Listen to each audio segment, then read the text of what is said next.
You're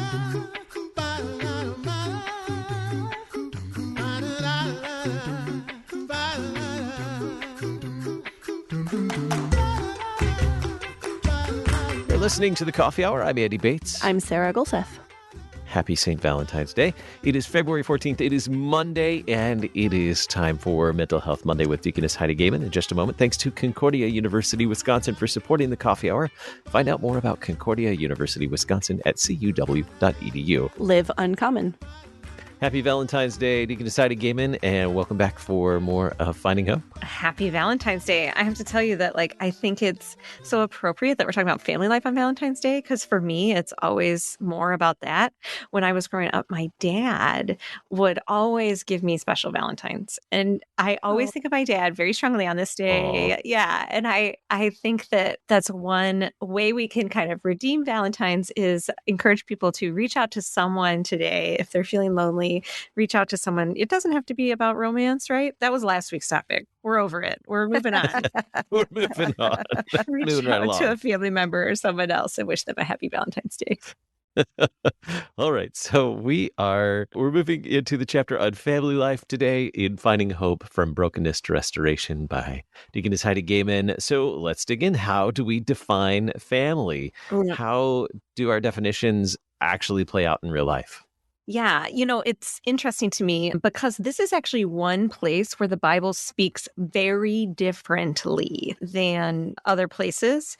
And I think especially from the past, now I'm starting to see some cultural shift, if you will, in the way we define family now. And we even have the framily, if you will. And so there is some openness to that, I think, for people that didn't used to be there. And that makes me really happy because that's actually far more biblical. And so in the book, I offer two definitions. One is a nod to what culturally we believe, and also does help us see that God does create family as this stable system for people, if you will. Even in the genealogies of Jesus, right? Family had that purpose of pointing to something bigger through the stability of it, even though they were all a mess.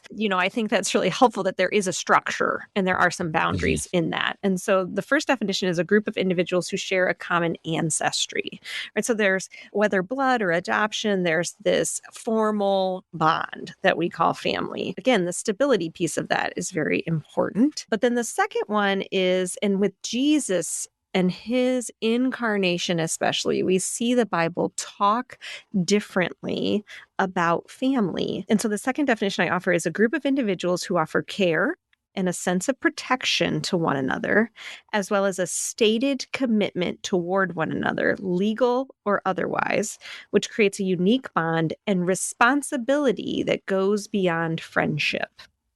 That definition took me a minute to come up with because I think there's a lot of meat in that. So anything that sticks out to you in those definitions that might be helpful to unpack a little bit?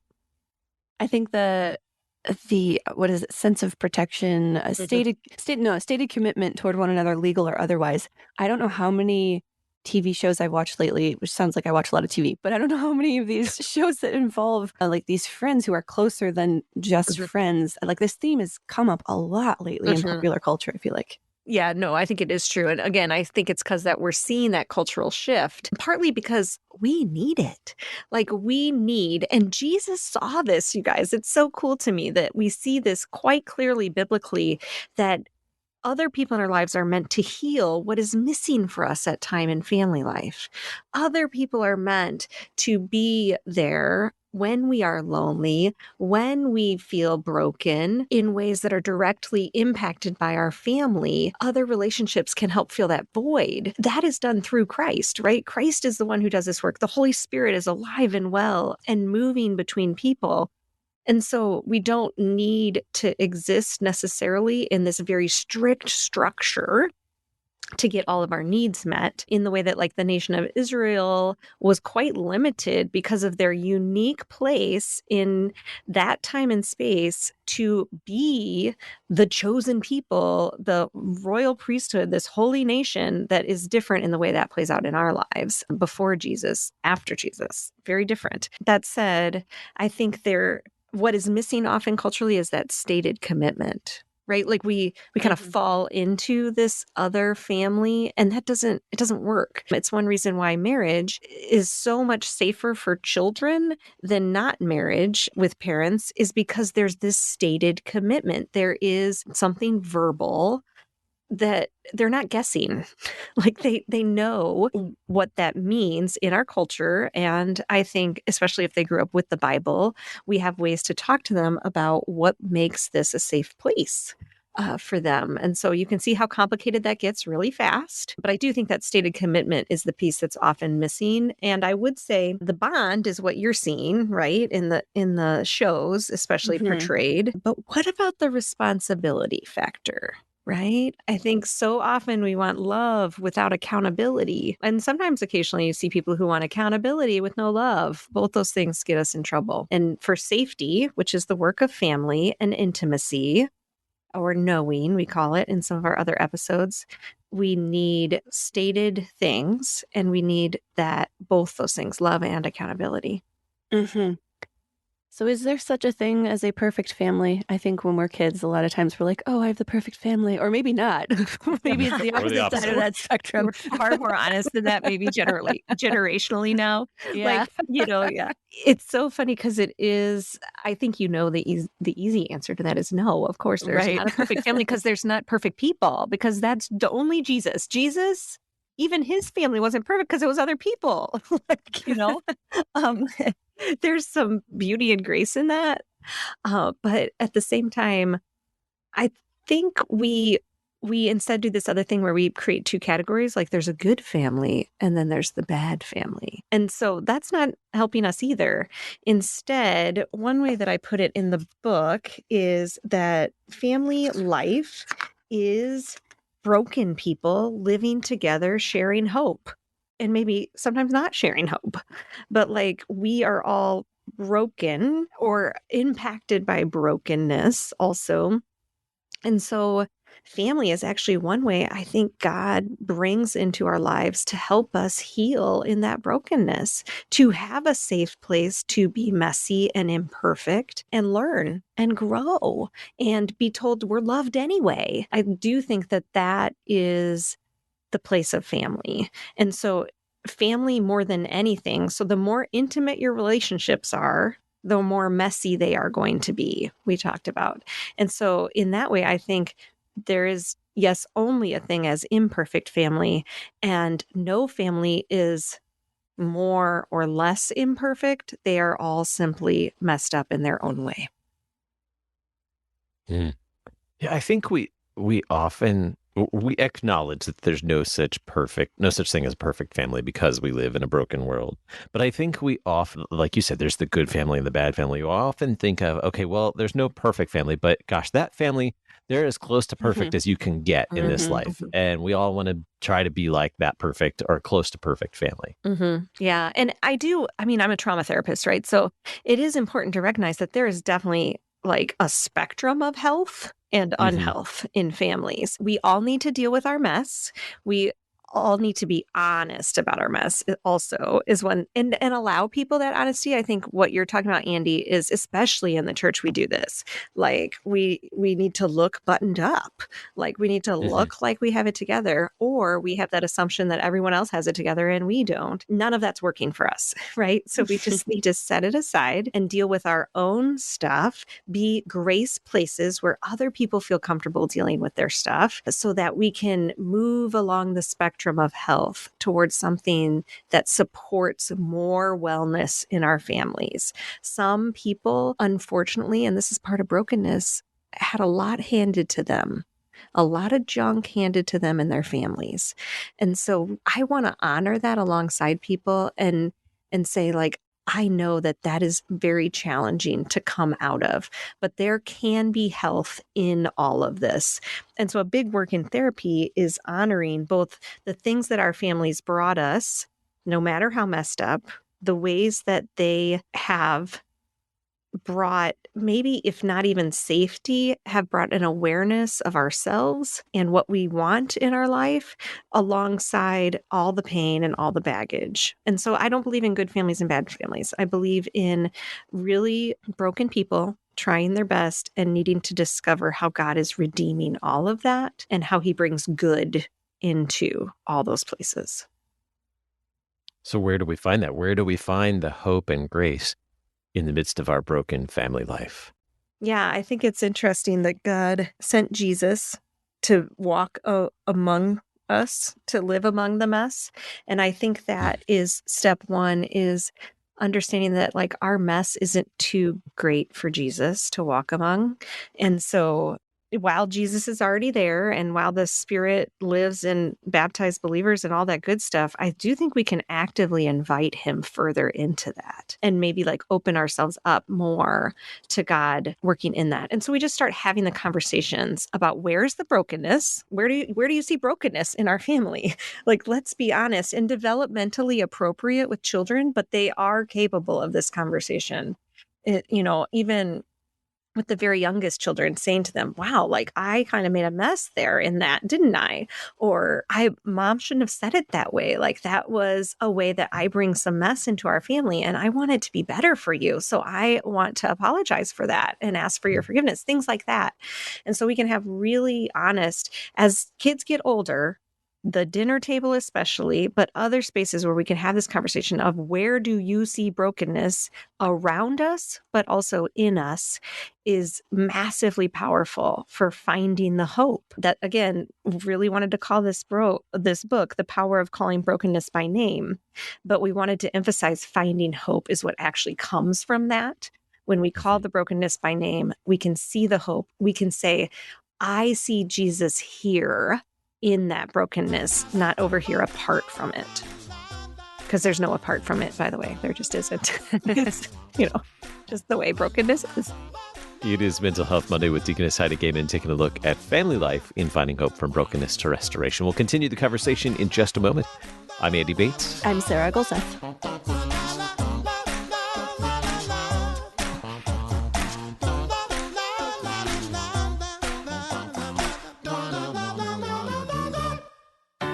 At Concordia University, Wisconsin, we believe you were created for a reason, to use your God-given gifts to help others, to live a life of self-sacrifice in a me-first world, to live a life that's uncommon.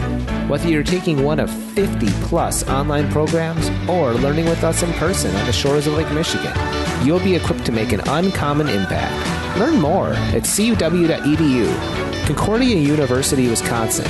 Live uncommon.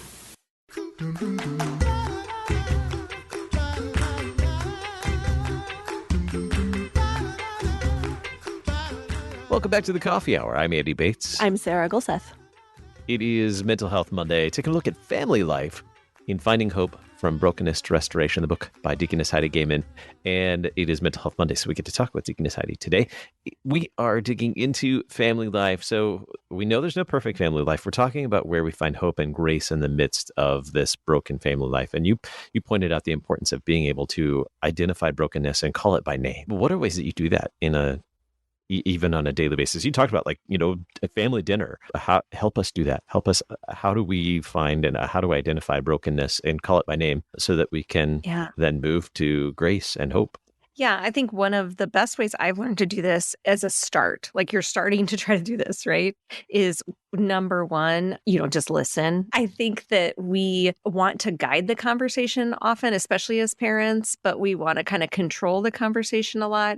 And so instead, listening and asking questions, you're going to get to those topics. Like the world is hard. There's plenty out there. So you'll get to the topic of brokenness if you listen and ask deeper questions. That said, one way I've found that it's really helpful is using highs and lows. And so sitting down and instead of saying, how was your day? One way we can talk about these things more clearly is to say like, okay, what was the high and low of your day? So in doing that, you're recognizing that there's brokenness, that there's going to be lows, that not everything is like, woo, it's great, it's fine, it's perfect, right? And so highs and lows help us do that and also help us normalize, navigating brokenness and hope, which brings more, it brings more hope because it feels normalized that we're not the only ones who have highs and lows. This is life and we're doing it together. So what happens then when we when we experience brokenness in the world, and we try to use our family life as a way to escape the brokenness that we experience maybe outside of that family life. Yeah, I think that key word there is escape. Like, we want our families to be refuges. So let's utilize them as a refuge from the brokenness of the world. Escaping and in doing that, like, I think we try to bubble our families, if you will, right? Like, we try to craft a small globe around them of an invisibility cloak so that they're not touched by the world's brokenness. The problem is that brokenness exists inside the globe, right? And it's permeable. No matter what we do, it's permeable. And I think I sit with so many families that feel so frustrated, Christian families especially, of this permeableness of the brokenness. Like, we tried to protect them. We tried to make it work here and keep this as this safe zone. And really, we keep it safest by admitting the brokenness of the world, by having conversations about it. And instead of escaping it, calling it by name, and also connecting it to Christ and his healing and redemption and restoration. And so, okay, your child has a bad day at school, and maybe they were bullied that day. Maybe someone said something that was really hurtful. And this is not uncommon, right? They come home, and I can either choose to like take them out of the school, which at some point might be a good choice, like, there's no judgment here, only scenarios.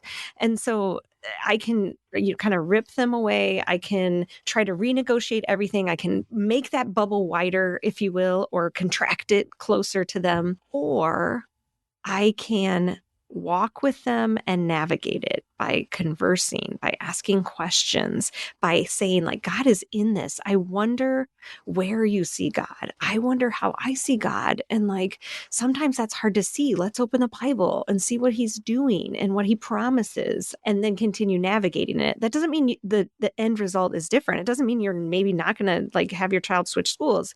It just means that you're not escaping it. You are walking in the brokenness with Christ's hope wrapped around you into the world. And that's, what he says in John is not, in the world, but not of the world, is mistakenly understood as like God is creating these bubbles for us and we just need to live in the bubble. Really, he says, I've also put you back in the world, but with my word in hand. And so that's what we want to offer for our families, that refuge of support and comfort and God's promises, but admitting the permeableness, if you will, of the boundary. So a few weeks ago, we learned about safety and knowing. Let's revisit that, and why are they important, particularly in this topic of family life? Yeah. Well, using what we were just talking about is, I think we saw the importance of safety. Like, we do want the world to be a safer place for people, and the world itself isn't necessarily always going to do that because it is broken, but either will our families. And so I think that in family life, safety comes in creating and embracing some boundaries, but then also talking about when those boundaries are broken, right? So we're just talking active confession, essentially, of both my own stuff and the sin I bring into our families, offering that for the people in my family, and then also bringing absolution for me and my family members each day. Families are messy. And again, they will be messier because they are more intimate than our other relationships where we are kind of trying to keep ourselves buttoned up a little bit. Like, if they're truly a refuge, you're going to see some stuff because we can only hold it together so long. And this is why kids in particular, they can emotionally regulate all day at school maybe, but then they come home and then your like 10-year-old is having a toddler tantrum and you're like, what is going on? It's because home is safe for them.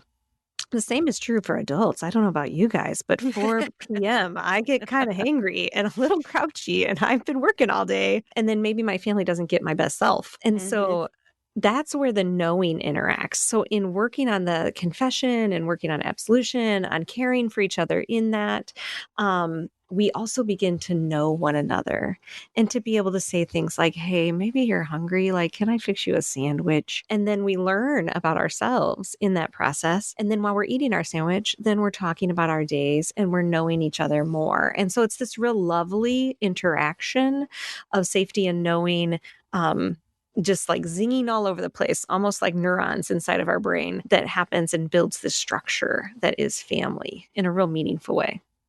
It is amazing how food can really fix so many emotional issues. It's true. Naps and snacks. Mindful eating goes a long way in sharing the intimacy and safety and knowing.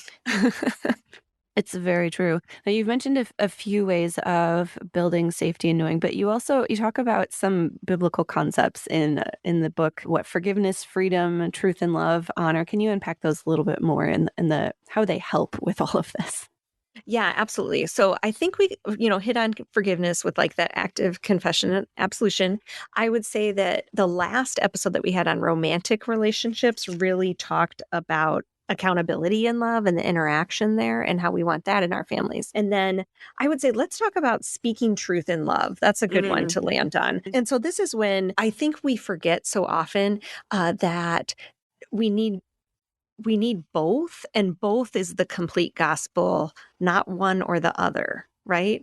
And so sometimes, especially when it comes to correction, whether it is with children or whether it is with simply relationships, like me talking to my spouse and wanting something different from him than he's currently giving me for, say, a chore or something like that, I need to speak truth and love in that. It's not just how we talk about like abortion in the world out there or how we evangelize. It is these family processes that need truth and love. And so when I communicate with my husband, then saying like, I really recommend wrapping it in love, if you will. And the truth is the kind of core center thing. And so when we talk to someone, validate that we appreciate what they're doing, or we recognize their value, which is that love component on the front end. And then to speak the truth, to say like, okay, so this isn't working for me in our family right now. Can we negotiate something different? And communicating our needs is part of truth, I think.